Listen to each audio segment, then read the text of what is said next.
untuk bertobat kepada Allah Subhanahu wa taala. Janganlah kalau dia menunjukkan itikat ya ingin bertaubat kepada Allah Subhanahu wa taala atas perbuatannya itu, maka hanya kita sebagai saudaranya yaitu membantunya untuk taubat itu ya. Nah demikian. Janganlah kita membantu syaitan untuk lebih menjerumuskan saudara kita. Nah, yang membuat dia bertambah jauh dari Allah Subhanahu wa taala. Ya, jadi bantulah dia dalam taubatnya, ya, dalam menjalani taubatnya kepada Allah Subhanahu wa taala atas perbuatannya itu. Nah, demikian. Jadi melontarkan tuduhan juga tidak ada padanya. Itu mungkin membuat dia bertambah jauh, ya, bertambah jauh dari Allah, bertambah jauh dari agama. Ya, hendaknya kita ya bantu dia ya untuk bisa bertaubat kepada Allah Subhanahu wa taala dan tidak mengulangi perbuatannya di kemudian hari. Nah demikian ya, secara kenyataan nih memang sudah berbuat zina karena telah hamil ya tanpa memiliki suami yang sah, ya tanpa memiliki suami yang sah, suami yang ya sebagai suaminya. Wallahu a'lam bishawab. Tapi masalahnya adalah ya perlukah kita melontarkan tuduhan kepadanya atau menyebutkan sebutan pelacur atau pezina dan lain sebagainya. Nah hendaknya kita bisa membantu saudara kita untuk bertaubat. Ya, jangan membantu siapa untuk menjerumuskan dia kepada lembah yang lebih buruk lagi, yang lebih nista lagi. Nah, apalagi wanita itu misalnya menunjukkan iktikad baik untuk mau merubah perbuatannya, mau bertobat kepada Allah Subhanahu wa taala, maka bantulah dia. Ya, Nabi mengatakan unsur akhaka zaliman aw madluman. Tolonglah saudaramu yang zalim ataupun yang terzalimi. Para sahabat mengatakan ya orang menolong orang yang terzalimi kita sudah tahu ya Rasulullah. Bagaimana menolong orang yang zalim? Ya maka katakan tahanlah dia dari kezalimannya. Itulah cara membantunya. Nah demikian juga di sini ya kita tahan dia dari perbuatan ya kejinya itu, dari perbuatan dosanya itu, dan bantu dia untuk bertobat kepada Allah Subhanahu wa taala. Wallahu a'lam bishawab. Ya baik, terima kasih banyak Ustaz atas jawabannya, dan jawaban tadi merupakan jawaban dari pertanyaan senada, diantaranya dari Ummu Ibrahim yang berada di Semarang. Dan selanjutnya kami beri kesempatan bagi pendengar yang ingin bertanya melalui line telepon. Silakan Anda bisa menghubungi kami di 0218236543 ya. Halo. Assalamualaikum Ustaz. Waalaikumsalam warahmatullahi wabarakatuh. Pertanyaan saya gini. Iya, dengan siapa dari mana dulu ini? Dengan Umma Amar di Ciganjur. Silakan Umma. Bagaimana dengan perempuan yang diberkosa atau dipaksa itu? Mohon maaf, ini kurang jelas ya karena ada gangguan suara ini. Silakan diulangi lagi pertanyaannya. Bagaimana dengan perempuan yang dipaksa, kemudian dia hamil gitu? Hukumnya apa? Perkosa lah istilahnya, karena terpaksa dan dipaksa gitu. Iya. Jawabannya heran. Baik. Waalaikumsalam warahmatullahi wabarakatuh. Silakan Ustaz. Ya, terlebih lagi seorang wanita atau seorang gadis yang di sini dia posisinya adalah seorang yang dizalimi. Ya, seorang yang dizalimi, maka ya kita berkewajiban untuk membantunya, dan mengangkat ya moralnya kembali dan mengangkat gairahnya kembali untuk bisa keluar dari musibah yang menimpanya. Itu adalah musibah. Ya, semoga Allah Subhanahu wa taala melindungi kita semua dari musibah seperti itu. Dan hendaknya kita membantunya, ya, mengangkat kembali semangatnya. Ya, biasanya wanita-wanita yang mengalami musibah seperti itu, mengalami kejatuhan mental, ya, dan semangat, kita harus membantu saudara kita ini, dan wajib bagi kita untuk mengangkat moralnya dan tidak. Kami mohon maaf kepada pendengar sekalian karena terputusnya jaringan internet kami dengan Al-Ustad yang berada di kota Medan, dan insyaallah kami akan coba untuk menghubungi beliau kembali. Dan tentunya kepada Anda pendengar, bagi Anda yang sudah mengirimkan pertanyaan, insyaallah pertanyaan-pertanyaan yang Anda sudah ajukan akan kami angkat yang sesuai dengan pembahasan kita di pagi hari ini, yaitu mengenai dosa besar melontarkan tuduhan keji tanpa bukti. Ya baik, sambil menunggu kami terhubung dengan beliau kembali, akan kami jeda terlebih dahulu dengan jeda yang berikut ini. Nurun minal Qur'an. A'udzu billahi minasy syaitan. Bismillahirrahmanirrahim. Wassalatu wassalamu ala Rasulillah ma ba'du. Alhamdulillah, kepada pendengar Radio Roja dimanapun Anda berada, kita sudah terhubung kembali dengan Al Ustadz yang berada di Kota Medan. Dan kepada Al Ustadz silahkan dilanjutkan Ustadz. Ya, taib ikhwan fiddin, a'azani Allah wa akum jami'an. Maafkan tadi agak terputus ya. Kita lanjutkan.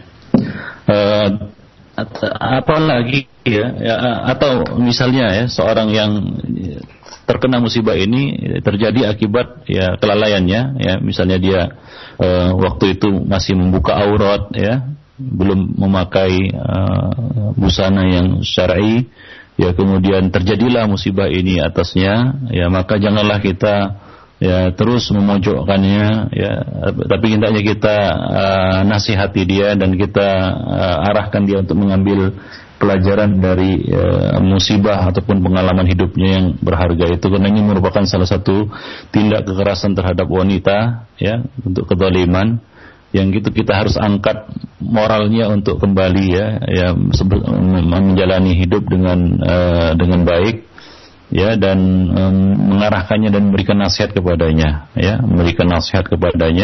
yang mudah-mudahan Allah Subhanahu wa taala yang memberikan taufik kepadanya untuk kita katakan bertaubat dari dosa-dosanya, memperbaiki kesalahan-kesalahannya, dan menjadikannya hidupnya ke depannya lebih baik ya, dan lebih berkah. Wallahu a'lam bishawab. Jadi ya, jika kita mendapati seorang wanita yang mengalami musibah seperti ini, bagaimanapun latar belakang terjadinya perbuatan itu, ya hendaknya kita menghiburnya. Yang pertama ya, tasliyatu al-madlum, ya menghibur orang yang terzalimi, itu wajib bagi kita menghiburnya ya, dengan memberikan motivasi semangat ya baginya untuk menjalani kehidupan, dan mengarahkannya untuk bisa mengambil hikmah dan pelajaran dari apa yang terjadi ya, dan ya menasihatinya dengan ya hikmah ya, dengan baik ya, semoga itu bermanfaat bagi dirinya, dan kita berdoa kepada Allah semoga tidak diberi cobaan di luar batas kemampuan kita, dan tidak diberi musibah yang yang buruk. Nah, demikian ikhwan fillah rahimani wa rahimakumullah jami'an. Wallahu a'lam bishawab. Iya, baik, terima kasih banyak Ustaz atas jawabannya, dan selanjutnya kami beralih kembali di pesan singkat. Ada pertanyaan dari Ira yang berada di Jakarta. Ya Ustaz, bagaimana dengan pelaksanaan cambuk yang tadi dijelaskan di negara kita ini, mengingat negara ini tidak melaksanakan hukum tersebut? Siapakah yang berwenang melakukan hal tersebut Ustaz mengenai hukum cambuk, dan bolehkah seorang tua melakukannya? Dan apabila seorang anak telah melakukan perbuatan zina, orang tua melakukan pengusiran di lingkungan atau di rumahnya, bolehkah melakukan hal tersebut Ustaz? Silakan.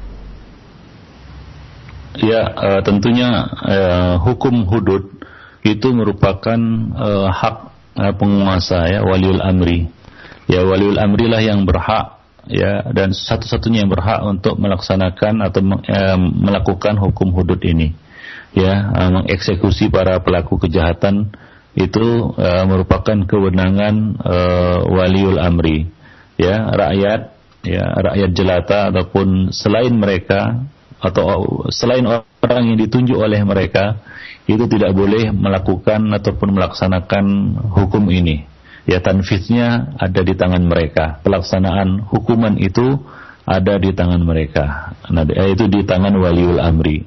Jadi orang tua atau siapa saja yang tidak punya wewenang, dia tidak boleh melakukan hukum tersebut ya.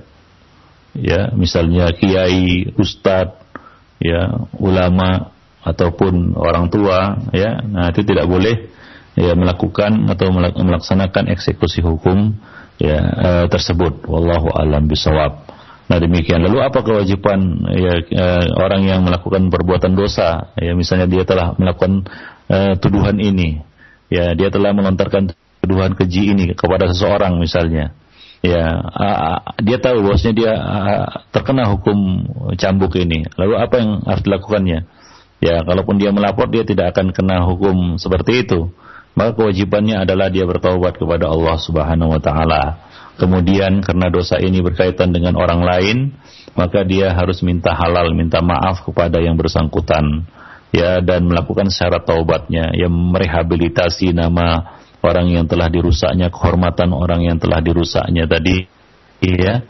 Nah demikian, ya, dan juga dia tentunya melaksanakan syarat-syarat dari taubatnya itu, ya. Kemudian tentunya ya dia harus menyertakan taubatnya itu dengan iman dan amal soleh, ya, menunjukkan bahwa dia benar-benar bertaubat dari perbuatan tersebut. Nah demikian, ya. Nah dan juga berkaitan dengan perkara yang tadi, yang terakhir, yaitu orang tua. Apa yang harus dilakukan oleh orang tua bila dia berhadapan dengan kenyataan pahit seperti itu? Misalnya dia mendapati putrinya ataupun putranya melakukan seperti itu, apakah perlu diusir?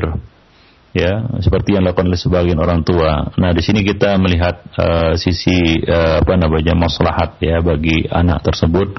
Kalau dia diusir mungkin lebih parah lagi keadaannya, ya, dia tidak berhenti dari perbuatan kejinya itu, dari perbuatan zalimnya itu, atau dari perbuatan dosanya itu. Nah, hendaknya ini bisa dirangkul, dinasihati, dan diarahkan kepada yang baik. Karena kalau dia diusir, dari mana dia dapatkan nasihat lagi? Dari mana dia mendapatkan pengarahan lagi? Ya, apabila orang tuanya sudah mengusirnya, kebanyakannya kondisinya akan, ya, orang-orang seperti ini kondisinya akan bertambah buruk, ya, setelah diusir, ya, oleh orang tuanya. Dia merasa lebih bebas melakukan perbuatan dosa itu karena dia merasa orang tuanya telah membiarkannya, orang tuanya telah melemparkannya, membuangnya, hingga dia merasa bebas, hingga dia tidak terhenti dari perbuatan dosanya. Jadi di sini orang tua harus bersikap arif dan bijak, ya. Nah demikian. Nah kadang-kadang kita terbawa emosi dan memperturutkan emosi kita, hingga kadang-kadang perbuatan kita itu di luar pertimbangan akal sehat, ya, tidak bijak, tidak bijaksana, ya, tidak hakim, tidak ada hikmah, ya, tidak melihat maslahat ke depan. Maka hendaknya kita sebagai orang tua, apabila musibah ini terjadi, dan mudah-mudahan ya tidak terjadi di rumah tangga ya kaum muslimin dan muslimat, ya, hendaknya ya bersikap arif dan bijaksana, ya. Janganlah kita bertindak gegabah, sembrono, ya, mengikuti emosi sesaat kemudian kita menyesal seumur hidup. Wallahu a'lam bishawab. Ya, baik, terima kasih banyak Ustaz atas jawabannya, dan akan kami beri kesempatan satu pertanyaan terakhir. Yang ingin bertanya melalui line telepon, silakan di 0218236543, ya. Halo. Assalamualaikum. Waalaikumsalam warahmatullahi wabarakatuh. Ya, dengan siapa, di mana? Dari Muazzam di Bekasi. Silakan Muazzam. Assalamualaikum Ustaz. Waalaikumsalam. Begini Ustaz, mengenai tuduhan kepada seorang muslimah, kebetulan teman anak itu mendapat tuduhan, ya, dari suatu lembaga yang memang setelah dengar penjelasan dari teman anak itu ternyata dia tidak itu.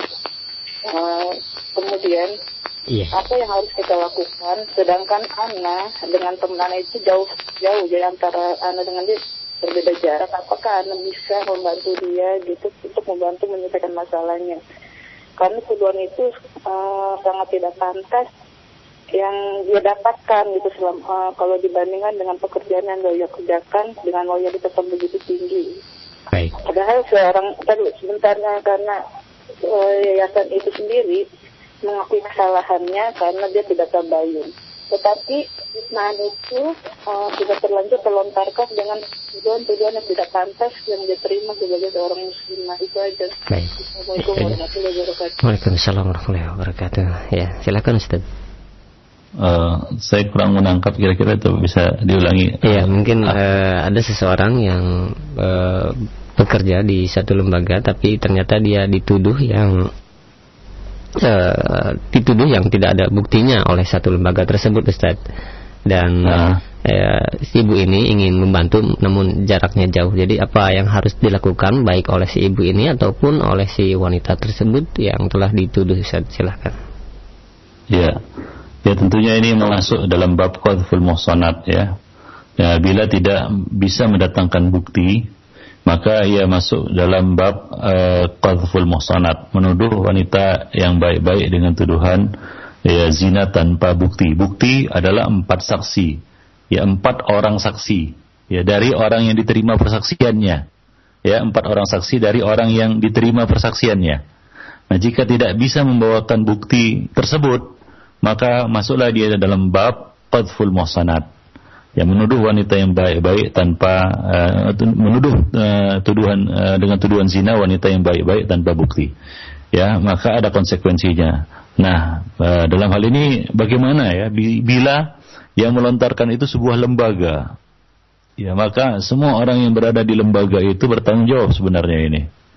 Semua orang yang berada di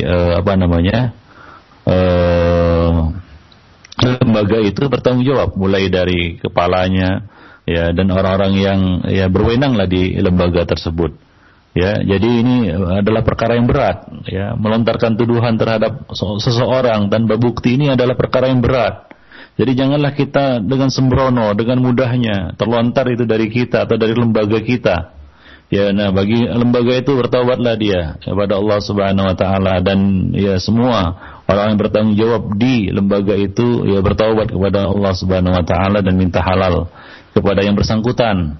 Nah, bagi ibu yang ingin membantu saudaranya, bantulah, yaitu dengan menghibur tasliyatul madlum sebagaimana kita sebutkan tadi, menghibur orang yang dizalimi, memberikan semangat dan motivasi kepadanya untuk tidak jatuh mentalnya di dalam menghadapi cobaan tersebut. Kemudian nasihat kepada lembaga yang melontarkan tuduhan tanpa bukti, yayasan atau apapun namanya, hendaknya diberi nasihat agar mencabut. Nah, itu merupakan salah satu konsekuensinya, mencabut tuduhan tersebut, merehabilitasi namanya, kemudian hendaknya kita katakan tentunya tidak ada pelaksanaan hukum ini di negeri kita ini. Bertaubatlah kepada Allah Subhanahu wa taala dengan sebenar-benarnya taubat, dan jangan salah satu syarat taubat adalah tidak diulangi lagi perkara-perkara seperti ini di kemudian hari. Jadi intinya adalah hati-hati terhadap tuduhan tanpa menyertakan bukti yang bisa dipertanggungjawabkan, karena akibatnya sangat berat di dunia maupun di akhirat. Wallahu a'lam bishawab. Baik, terima kasih banyak Ustadz atas jawabannya, dan pertanyaan tadi merupakan pertanyaan terakhir Ustadz, dikarenakan waktu yang sudah habis. Mungkin ada satu kesimpulan untuk menutup acara kita di kesempatan pagi ini. Silakan. Demikian para pendengar yang berbahagia, pada hari ini kita telah membahas tentang dosa besar yang ke-21, yaitu larangan ataupun kerasnya pengharaman menuduh wanita baik-baik dengan tuduhan berzina. Jadi ini merupakan suatu dosa yang besar, karena di dalamnya terdapat laknat terhadap pelakunya di dunia dan di akhirat, azab di akhirat, serta ditegakkannya hukum hudud terhadap para pelakunya, yaitu dicambuk sebanyak 80 kali, dicabut persaksiannya selama-lamanya, dan pelakunya dihukumi sebagai orang fasik. Nah, hukum ini juga berlaku bagi orang-orang yang menuduh laki-laki yang baik-baik dengan tuduhan zina. Nah, tuduhan zina itu juga dikategorikan, tuduhan-tuduhan yang seperti itu juga dikategorikan sebagai tuduhan zina. Misalnya menuduh seorang melakukan liwat, homoseksual, atau lesbian, atau mengeluarkan seorang dari nasabnya, maka ini sama seperti tuduhan zina. Dan termasuk juga di dalamnya adalah menuduh budak yang kita miliki, baik budak laki-laki maupun budak wanita, dengan tuduhan zina tanpa bukti. Dan bukti di sini adalah dengan mendatangkan 4 orang saksi dari orang-orang yang diterima persaksiannya. Nah, demikian. Dan juga pelajaran yang bisa kita petik dari masalah ini adalah Janganlah kita sekali-kali sembrono di dalam ataupun serampangan di dalam melontarkan tuduhan, ya, tuduhan apapun, ya, tanpa membawakan bukti, karena akibatnya sangat berat, ya. Nah, demikian juga menjauhi beberapa perkataan-perkataan yang sia-sia dan batil, ya, seperti kita berkata kepada seorang, ya anak zina, ya anak haram, ya pelacur dan lain sebagainya, tanpa kita membawakan bukti, ya, atau ya kadang-kadang ucapan itu terlontar begitu saja tanpa kita pikirkan akibatnya. Nah, hendaknya kita berhenti dari ucapan-ucapan seperti itu. Nabi mengatakan, man somata naja, barang siapa yang lebih memilih diam, maka dia selamat. Demikian ikhwan fillah rahimani wa rahimakumullah jami'an. Jadi hendaknya kita benar-benar menjauhi perbuatan dosa ini, yaitu menuduh orang lain dengan tuduhan zina tanpa bukti. Dan juga ya semoga Allah Subhanahu wa taala menjauhkan kita dari perbuatan keji dan menjauhkan kita dari ya melontarkan tuduhan keji kepada orang-orang yang tidak bersalah. Nah, demikianlah wallahu a'lam bishawab. Mudah-mudahan ya kajian ini bermanfaat bagi kita semua, khususnya bagi saya dan bagi para pendengar yang berbahagia. Dan untuk selanjutnya nanti pada kabirah yang ke-22 kita akan membahas tentang masalah al-ghulul minal ghanimah, yaitu mencuri ataupun korupsi, ya korupsi dari barang ya ghanimah, dari barang yang rampasan perang. Nah, termasuk juga kita akan membahas mengenai masalah korupsi, ya karena ghulul itu juga termasuk korupsi. Wallahu a'lam bishawab. Nah, demikian. Demikian saja, mudah-mudahan Allah Subhanahu wa taala memberikan berkah dan ampunan bagi kita semua. Aqulu qouli hadza wa astaghfirullah li wa lakum wa lisal muslimin innahu huwal ghafurur rahim.